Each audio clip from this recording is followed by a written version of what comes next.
लगातार हो रही बारिश के चलते गंगा और वरुणा नदी उफान पर है। वरुणा का पानी वाराणसी के पुराना पुल स्थित शैलपुरी क्षेत्र के निचली बस्तियों में घुस गया है, जिससे हालात गंभीर हो गए हैं। समाजसेवी नीरज सोनकर नेपाली के अनुसार क्षेत्र के 50 से 60 घर जलमग्न हो चुके हैं। प्रशासन ने लोगों को राहत शिविरों तक पहुंचाया और खाद्य सामग्री, पानी, दवाइयां और आदि उपलब्ध कराई। जलभराव वाले क्षेत्रों में नावें तैनात कर दी गई हैं। कुछ लोग अभी भी छतों पर अस्थायी मड़ई बनाकर रह रहे हैं, जबकि कई परिवार प्राथमिक विद्यालय में बने राहत शिविरों में शरण लिए हुए हैं। प्रशासन ने लोगों से अपील की है कि वे सुरक्षित स्थानों पर जाएं और राहत शिविरों में रहें, जिससे उनकी सुरक्षा सुनिश्चित की जा सके। स्थिति पर लगातार नजर रखी जा रही है।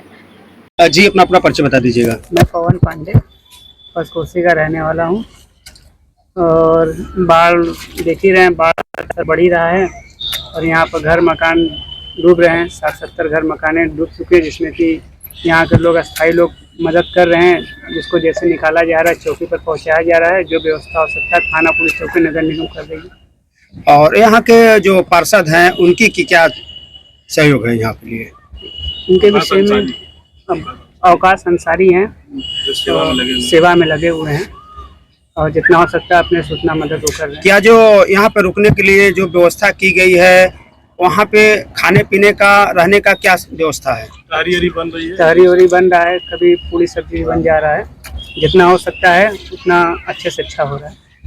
और नाव भी चल रहा है, नाव से भी लोग जो फंसे हुए हैं उनको बाहर निकाला जा रहा है। यहाँ के हमारे मांझी भाई लोग हैं, जितना उनसे हो सकता है, जहाँ जहाँ सूचना मिल रहा है वो लोग आ जा रहे हैं, अपने से जितना मदद हो सकता है वो कर रहे हैं। कुछ लोग अपने छत पर भी रुके हुए हैं। हाँ, वो लोग आसरा लगाए हैं कि भाई हमको कोई देख रहा है कि नहीं देख रहा है, हमारा कोई मदद करेगा कि नहीं करेगा। अब बोर्ड से देख रहे हैं लोग, तो उनको आश्वासन है कि नहीं, सरकार हमारी मदद करेगी। श्रावण मास में कवारियों और भक्तों की भारी भीड़ को देखते हुए अपर पुलिस आयुक्त शिवहरि मीणा के नेतृत्व में बास फाटक से दशाश्वमेध घाट तक व्यापक निरीक्षण किया गया। गंगा घाटों पर बढ़ती भीड़ और अतिक्रमण को नियंत्रित करने के निर्देश दिए गए, ताकि श्रद्धालु बिना किसी परेशानी के काशी विश्वनाथ मंदिर में दर्शन कर सके। गेट नंबर 4 सहित कई स्थानों का निरीक्षण किया गया। इस दौरान IPS SAP डॉक्टर अतुल अंजान, चौक प्रभारी विमल मिश्रा, दशाश्वमेध प्रभारी विजय कुमार शुक्ला सहित बड़ी संख्या में पुलिस बल मौजूद रहा। आप सबको अवगत करा दें कि सावन का पवित्र मास चल रहा है। इसमें प्रथम सोमवार बीत चुका है, द्वितीय सोमवार की तैयारी चल रही है। आज रविवार है। हमने सभी अधिकारियों के साथ में लोकल DCP सिक्योरिटी और अन्य अधिकारियों के साथ में मंदिर परिसर के बाहर और अंदर भ्रमण किया है। यहाँ की व्यवस्था देखी है, लोगों से फीडबैक लिया, हमारे कर्मचारी अधिकारियों से फीडबैक लिया है, आम जन से फीडबैक लिया, मंदिर प्रशासन से फीडबैक लिया है। उस फीडबैक के आधार पर हम लोग व्यवस्था को बेहतर करने के लिए कुछ जगह पे बैरिकेडिंग कर रहे हैं। अगर प्रेशर बढ़ता है तो कहाँ से हम भीड़ को डाइवर्ट कर सकते हैं, इस पर विचार मंथन किया गया है और अन्य जो व्यवस्थाएं हैं वो बेहतर किया जा सके, ताकि लोगों को जो दर्शन की व्यवस्था है उसको सुगम और अच्छे बनाया जाए। देखिए, आपको बता दें कि अभी फिलहाल किसी तरह का कोई VIP दर्शन पूरे महीने के लिए प्रतिबंधित किया गया है। बाकी जो व्यवस्थाएं हैं उन्हें बेहतर अच्छी करने के लिए जो मंदिर प्रशासन और पुलिस प्रशासन कर सकता है वो कर रहा है। Thank you. थाना विंध्याचल SOG और सर्विलांस टीम की संयुक्त कार्रवाई में महिलाओं के पर्स छीनने वाले गैंग का खुलासा किया गया। कुल 7 अभियुक्तों को गिरफ्तार कर हिरासत में लिया गया, जिनके पास से 24 मोबाइल फोन, आभूषण, हथियार व घटना में प्रयुक्त मोटरसाइकिल बरामद हुई है। पीड़ित कौशल सिंह के तहरीर पर थाना विंध्याचल में केस दर्ज कर जांच शुरू कर दी गई थी। पुलिस ने इलेक्ट्रॉनिक व भौतिक साक्ष्यों के आधार पर आरोपियों को पकड़ा। पूछताछ में आरोपियों ने स्वीकार किया कि वे मोटरसाइकिल से महिलाओं के बैग और पर्स छीनकर गहने बेचते थे। गिरफ्तार आरोपियों में अजय विकास शर्मा, विकास बिंद, दीपक पांडे, भरत सोनी और 2 किशोर शामिल हैं।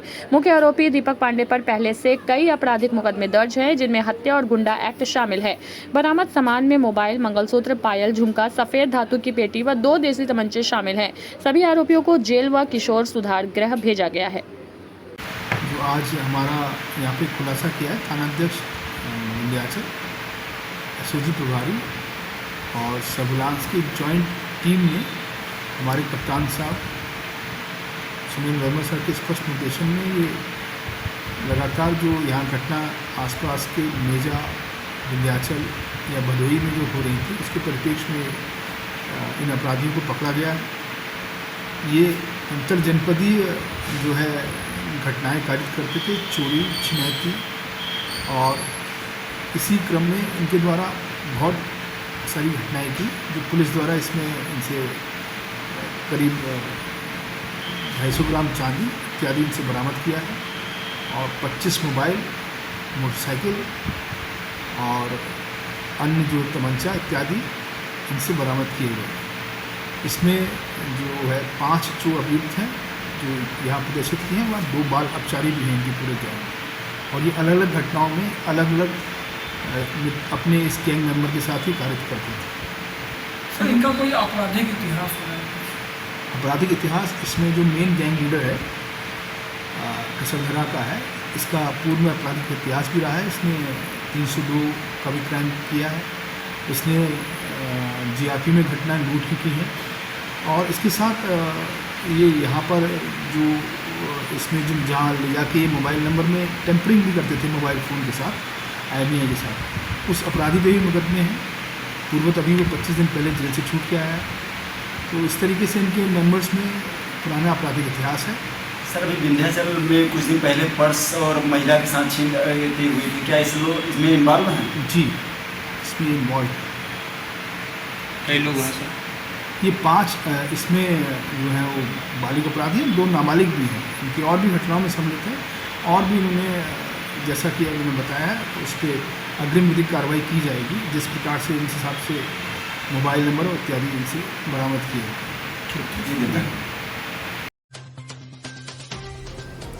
बलिया जिले के बेलथरा रोड में आयोजित मुख्य तहसील समाधान दिवस में उस वक्त हड़कंप मच गया जब जिलाधिकारी और पुलिस अधीक्षक कार्यक्रम में शामिल नहीं हुए। करीब 65 किलोमीटर दूर से सैकड़ों फरियादी अपनी समस्याएं लेकर पहुंचे थे, लेकिन डीएम एसपी की अनुपस्थिति से लोगों को निराशा हुई। जिला पंचायत सदस्य हरेराम यादव ने बेलथरा रोड से सिकंदराबाद तक जलभराव समस्या उठाई। वहीं कई किसानों ने खेत में बुआई से रोकने की शिकायत की। दिव्यांग गणेश प्रजापति अपनी रुकी हुई पेंशन की गुहार लेकर पहुंचे थे। वहीं दिनेश यादव, फौजी और चंद्रभान जैसे जनप्रतिनिधियों ने सड़कों और बंधों की मरम्मत की जरूरत बताई।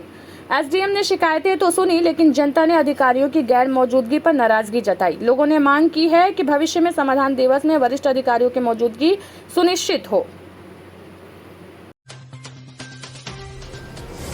बलिया में पुलिस और पत्रकारों के बीच तनाव चरम पर है। पत्रकारों ने पुलिस की कार्यशैली पर सवाल उठाते हुए खबरों के बहिष्कार का ऐलान कर दिया है। मामला बासडी कोतवाली का है, जहां के कोतवाल संजय सिंह पर पत्रकार राजू गुप्ता के खिलाफ फर्जी मुकदमा दर्ज कराने की कोशिश का आरोप है। सबसे चौंकाने वाली बात तो ये है कि खुद बलिया पुलिस इस मामले में पार्टी बनकर पत्रकार पर केस दर्ज करना चाहती है। इस रवैये से पत्रकारों में जबरदस्त नाराजगी है। सोमवार को सभी पत्रकार काली पट्टी बांधकर विरोध प्रदर्शन करेंगे और जिलाधिकारी के माध्यम से मुख्यमंत्री व डीजीपी को ज्ञापन सौंपेंगे। भारतीय राष्ट्रीय पत्रकार महासंघ के प्रांतीय मुख्य महासचिव मधुसूदन सिंह ने प्रेस बयान जारी कर निष्पक्ष जांच और दोषियों पर कार्रवाई की मांग की है। अब देखना होगा कि पुलिस इन आरोपों पर क्या जवाब देती है और ये मामला क्या मोड़ लेता है। कैमरा पर्सन के साथ शब्बीर अहमद और सैयद सिराज अहमद, बलिया से रिपोर्टिंग। सिंह, प्रांतीय मुख्य महासचिव, भारतीय राष्ट्रीय पत्रकार महासंघ, उत्तर प्रदेश। मैं आज अपने साथियों के साथ बलिया पुलिस के द्वारा किए जा रहे दुर्व्यवहार को लेकर बयान दे रहा हूं। बलिया पुलिस आजकल पत्रकारों के खिलाफ एक साजिश के तहत फंसाने की मुहिम में लगी हुई है और अभी तत्काल ही बांसडी के कोतवाल संजय सिंह द्वारा हम लोग एक साथी राजू गुप्ता के खिलाफ कोर्ट चले गए थे मुकदमा दर्ज कराने के लिए, जबकि कोतवाल के पास ये पावर है कि वो मुकदमा दर्ज करते अपने। अगर उनको मुकदमा दर्ज करने में पत्रकार के खिलाफ परेशानी थी तो अपने उच्च अधिकारियों से अनुमति लेते, लेकिन वो अनुमति लेने के लिए कोर्ट का दरवाज़ा खटखटाए। ये लगता है कि बलिया पुलिस पत्रकारों को खबरों से परेशान है। पत्रकार जो अगर सही तरीके से खबरों को उजागर कर रहे हैं तो बलिया पुलिस को मिर्ची लग रही है। तो ऐसे में पत्रकारों ने, हम लोगों ने यह निर्णय किया है कि सोमवार के दिन काली पट्टी बांध के और हम लोग कलेक्ट्रेट पर आएंगे और कलेक्ट्रेट पर जिलाधिकारी महोदय को पत्रक देकर डीजीपी महोदय को और माननीय मुख्यमंत्री जी को सूचित करेंगे कि बलिया की पुलिस पत्रकारों के साथ कैसा व्यवहार कर रही है और हम लोग सोमवार से बलिया पुलिस की खबरों का हम लोग बाइकाट करेंगे। हम लोग बलिया पुलिस के डाकिया नहीं है कि वो जो खबर भेज दे और हम लोग उसको चलाएं। हम लोग वही खबर चलाएंगे जो हम लोग को लगेगी कि वो खबर सही है। हम लोग बलिया पुलिस के कहने पे कोई खबर नहीं चलाएंगे। बलिया पुलिस पत्रकारों को लगातार प्रताड़ित कर रही है और वर्तमान कप्तान साहब जब से आए हैं पत्रकारों के बीच में भी ये भेद पैदा करने का प्रयास कर रहे हैं, जिसकी शिकायत मैंने ट्वीट के माध्यम से बहुत पहले ही माननीय मुख्यमंत्री जी को, डीजीपी साहब को, एडीजी साहब को, सबको किया था, लेकिन उसके बावजूद भी कोई सुधार नहीं हुआ।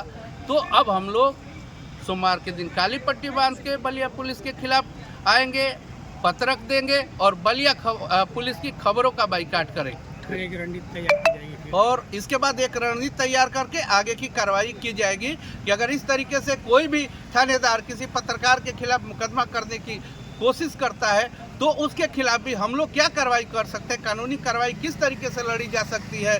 अपने मान सम्मान के लिए मानहानि का मुकदमा भी करना पड़ेगा, तो हम लोग उस थानेदार के खिलाफ करने का काम करेंगे।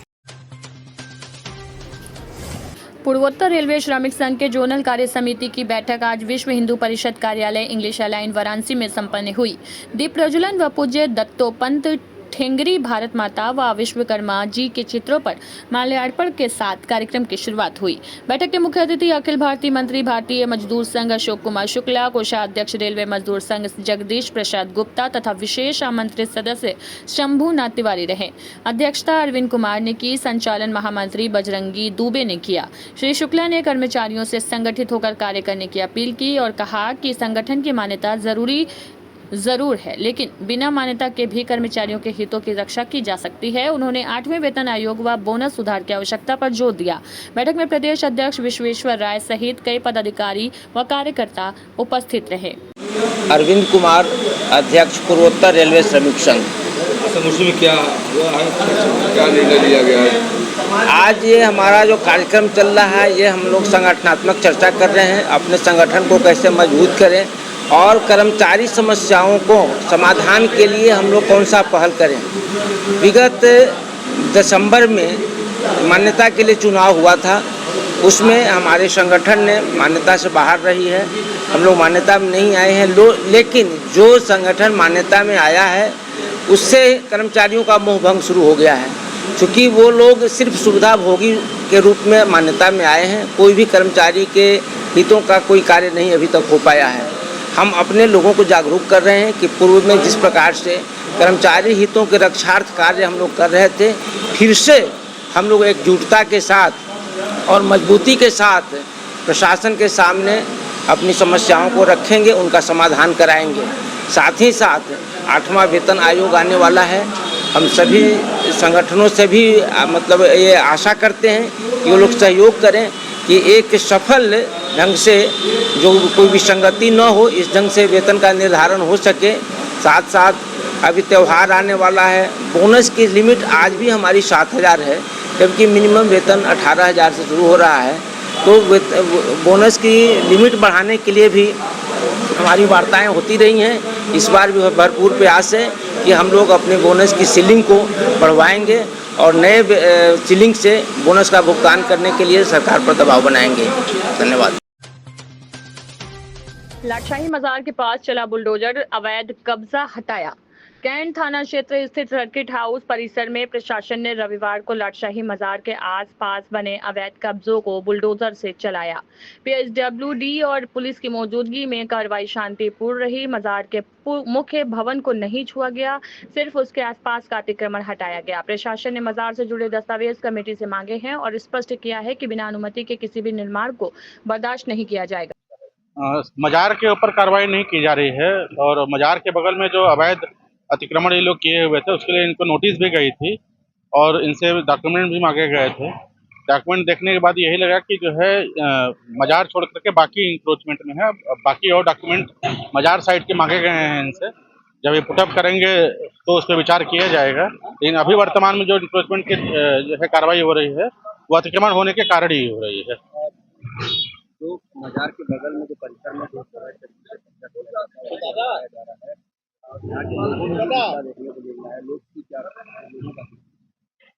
अब एक्चुअली ये यहाँ से लोगों की धार्मिक भावनाएं जुड़ी हुई थी, लेकिन इसके साथ ये भी देखना पड़ेगा कि सर्किट हाउस में काफ़ी बड़े बड़े डेलीगेट्स आते रहते हैं, बाहरी देशों से भी आते हैं, तो कहीं ना कहीं यहाँ पे काफ़ी ज़्यादा गैदरिंग हो रही थी, जिसकी वजह से सुरक्षा के मानक पूरे नहीं हो पा रहे थे। और साथ में ही अवैध जो अतिक्रमण था, ये भी इसको भी बढ़ावा मिल रहा था, तो इस कारण जो है हमको इसको हटाना ही था।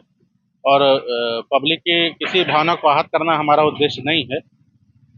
बाकी मज़ार पेपर में है, मज़ार से जो है रहनी भी चाहिए, उस पर लोग आते भी हैं, चढ़ाते भी हैं। इसके अतिरिक्त और मैं नहीं कुछ बोलना चाहूँगा।